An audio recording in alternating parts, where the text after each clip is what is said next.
Sapa Indonesia Pagi kita masih membicarakan mengenai subsidi dari pemerintah bagi pekerja yang bergaji di bawah 5 juta. Saya masih bersama Mas Doni Gahral, Mas Saiful Tafib, dan juga Mas Tauhid di sini. Mas Doni, mungkin boleh dijelaskan kepada pemirsa kita juga bahwa mungkin ada beberapa poin yang pemirsa masih belum benar-benar memegang. Tapi sebenarnya ini kan informasinya sangat jelas mengenai siapa-siapa saja yang bisa menerima. Tapi saya mau tanya satu hal, memang ini hanya diberikan kepada mereka yang dipotong gajinya, begitu ya? Kalau tidak, maka tidak akan bisa menerima kah, Mas Doni? Tidak. Jadi tadi kan saya katakan bahwa mereka bekerja pun ya itu terkena dampak. Ya kalau kemarin kan bansos untuk mereka yang kehilangan pekerjaan atau tidak bekerja, begitu, atau sektor informal lah. Ya, nah sekarang yang di sektor formal ini bergaji di bawah 5 juta, sudah bergaji di bawah 5 juta, dipotong pula 50% atau kemudian disesuaikan gajinya. Nah ini kan saya kira sangat berat. Ya. Nah jadi bukan hanya yang mereka dipotong gaji, mereka gaji tetap juga di bawah 5 juta sekarang juga mengalami kesulitan yang sama. Nah, ini saya kira kebijakan dari pemerintah ini untuk membantu mereka supaya punya daya beli ya untuk bisa mempertahankan kehidupan sehari-harinya. Saya kira itu Mas Timothy. Mekanismenya nanti bagaimana Mas Doni? Apakah memang harus pekerjanya sendiri yang datang untuk mengambilkah atau bagaimana?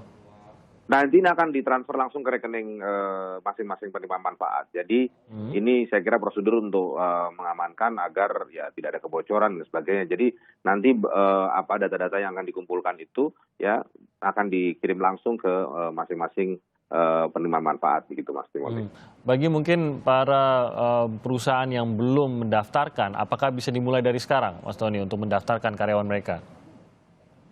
Ya, saya kira data BPJS itu adalah data-data di mana perusahaan sudah mendaftarkan. Nah, bagi yang belum, ya saya kira harus segera mendaftarkan begitu karena kan memang ini hak pekerja untuk memiliki BPJS Ketenagakerjaan, beberapa jaminan-jaminan yang ditanggung oleh BPJS itu kan penting untuk mereka. Ya, jadi pengusaha juga dihimbau untuk bisa mendaftarkan para pekerjanya ke BPJS Ketenagakerjaan begitu. Nah, di luar itu ya tadi dikatakan misal ada yang sektor informal, yang harian dan lain sebagainya, ini ada disediakan bansos begitu ya, bantuan sosial yang selama ini sudah berjalan dan akan diteruskan, ada prakerja. Jadi ini tambahan ya bagi mereka yang bekerja tapi juga terkena dampak. Nah, saya katakan tadi bahwa di bawah 5 juta itu jangan dikira hidupnya juga sekarang lumayan begitu. Pasti ada kesulitan, apalagi berbagai kewajiban harus tetap dilakukan begitu Mas Timothy. Oke, saya ke Mas Tauhid. Mas Tauhid, kalau melihat apa yang dilakukan oleh pemerintah sejauh ini, seperti memberikan bantuan secara bertahap, khususnya memang yang pertama kali menjadi perhatian adalah mereka yang paling membutuhkan, dalam arti penerimanya paling kecil, dan ini sudah mulai bertahap-bertahap. Tadi Mas Tauhid juga sudah menggambarkan sebenarnya pekerja yang bergaji hingga 5 juta ini sudah termasuk yang lumayan lah, apalagi dibandingkan dengan mereka yang menerima bansos atau bahkan kartu prakerja begitu. Anda melihat sudah tepatkah sasaran ini, dan yang kedua, apakah Anda melihat penyerapannya ini juga kan yang sempat menjadi masalah, bagaimana penyerapan dari anggaran tersebut sudah membaik dari sisi pemerintah ini?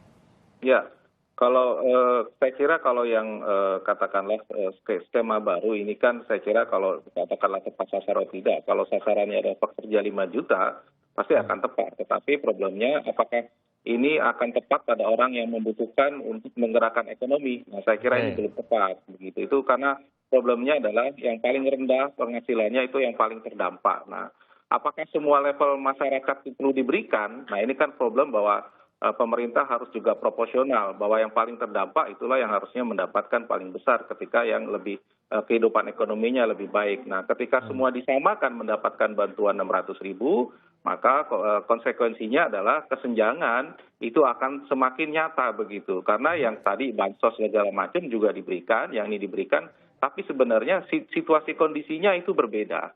Sehingga tentu saja kondisi ini akan berimplikasi cukup buruk. Nah, apakah nanti akan tepat sasaran dalam pelaksanaannya akan cepat atau tidak realisasinya?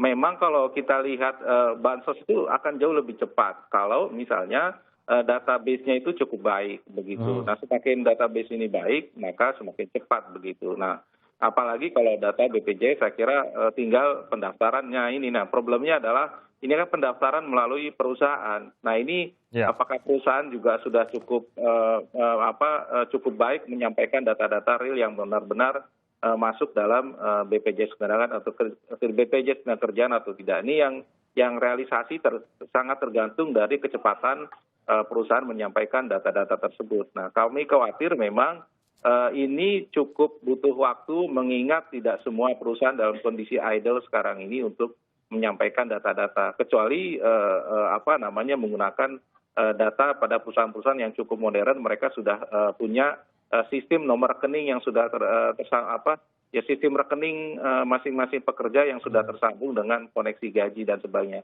Tapi kalau manual ini sangat butuh waktu begitu.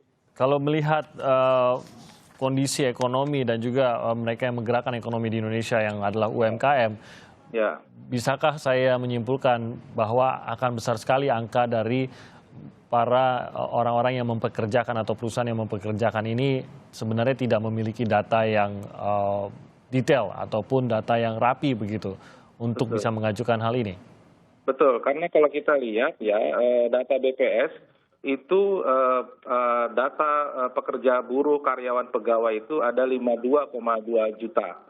Sementara tadi yang disampaikan itu 15,5 juta peserta BPJS Kesehatan. Jadi masih kurang lebih ada sepertiganya. Jadi hampir 60% ini yang belum terdata dengan baik begitu. Kalau itu dipaksakan, katanya memang butuh waktu, tapi saya setuju pekerja-pekerja yang belum masuk dalam BPJS Ketenagakerjaan juga dipikirkan, karena mereka juga belum tentu mendapatkan bansos yang tadi disampaikan oleh Mas Doni. Mereka banyak yang tidak terdata dengan sistem bansos maupun kartu prakerja sekarang begitu.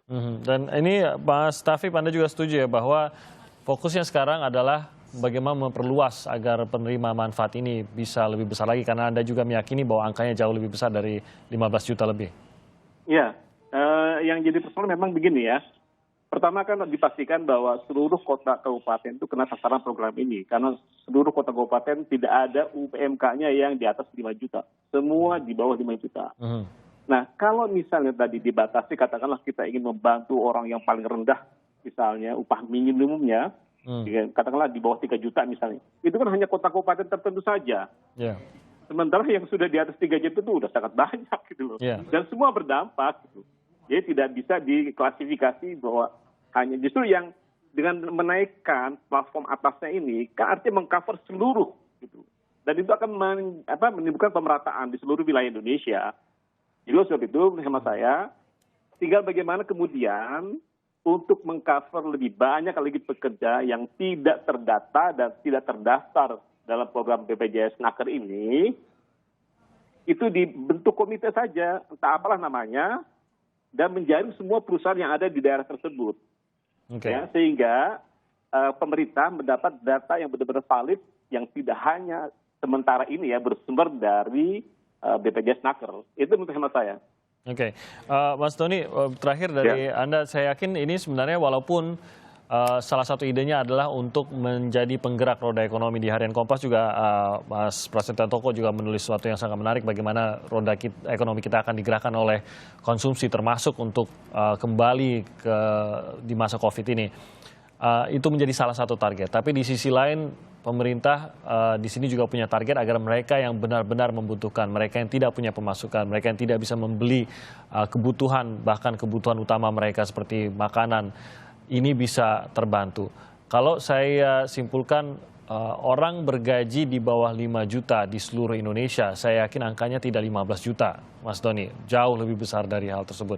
Bagaimana komitmen pemerintah agar mereka yang benar-benar membutuhkan ini, yang sebenarnya masuk di dalam kategori di bawah 5 juta, tetap bisa terdata ke depannya. Kalaupun pada saat tahap pertama ini, oke lah, tidak terdata karena mungkin saya tidak anggota BPJS dan lain-lain. Tapi bagaimana agar mereka juga bisa menerima bantuan yang dibutuhkan? Baik, jadi pertama kita tetap menggunakan BPJS Ketenagakerjaan, ya, karena ini paling cepat dan paling solid datanya. Yang kedua, mendorong pengusaha untuk segera mendaftarkan pekerjanya yang belum terdaftar BPJS Ketenagakerjaan untuk didaftarkan. Dan tentu saja prinsipnya adalah kalau kita ingin memperluas basis data, kita paling penting adalah akan hati-hati dan verified begitu, ya. Jangan kemudian perluasan data itu kemudian nanti justru akan kontraproduktif. Nah, jadi yang penting prinsipnya adalah pemerintah ingin menyasar ke seluas mungkin ya mereka yang terdampak COVID-19. Mereka yang tidak bekerja, mereka yang bekerja baik informal maupun yang formal begitu, pelaku UMKM akan ada 2,4 juta bantuan modal untuk 12 juta UMKM. Jadi semuanya saya kira akan di cover. Tapi tentu saja data menjadi sangat penting dan kalau kita ingin menambah basis data, dilakukan dengan hati-hati dan tentu saja bisa bertanggungjawabkan. Begitu Mas Timothy. Oke, baik, kita akan lihat bagaimana nanti terutama untuk penerimaan dari masyarakat, bagaimana agar ini bisa disebarkan dengan baik, tepat sasaran. Kita tunggu dan bagaimana ini juga bisa berkontribusi pada ekonomi kita dan perbaikannya. Mas Tony Garal, terima kasih sudah bergabung bersama kami. Mas Saiful Tafib dari Organisasi Pekerja Seluruh Indonesia dan juga Direktur Eksekutif di Indef, Mas Tauhid Ahmad juga terima kasih sudah bergabung bersama kami.